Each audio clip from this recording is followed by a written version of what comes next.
Madam. আচ্ছা ভাইয়া, এখন আমি যাই, আমার কাজ আছে। আর শোনেন, যে কোনো প্রয়োজনে আপনি আমাকে কল দিবেন, ভয় পাবেন না কখনো।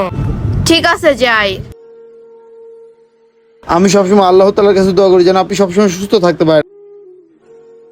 আরে ম্যাডাম তো ওনার কার্ড আমাকে দিয়ে গেছিল। হ্যাঁ, ম্যাডামকে আমি একটা কল দিই। না না বাবু, কাঁদেন, আর 5টা মিনিট তুমি আমার কোলে থাকো, আমি ব্যবস্থা করতেছি।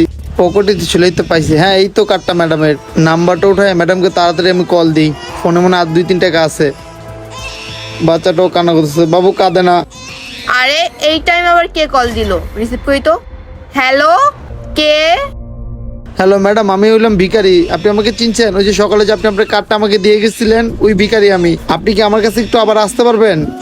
আর্জেন্ট একটা কাজ ছিল, প্লিজ ম্যাডাম একটু সময় করে আপনি আমার কাছে আসেন না। কেন ভাইয়া, কোনো বিপদে পড়ছো? টাকা পয়সা লাগবে? তোমার ফোন নাম্বারে পাঠিয়ে দিব। না না ম্যাডাম, কোনো টাকা পয়সা দরকার নেই, আপনাকে দরকার। প্লিজ আসেন না ম্যাডাম, খুব দরকার আপনাকে। ঠিক আছে ভাইয়া, টেনশন করেন না, এখনই আসতেছে আপনার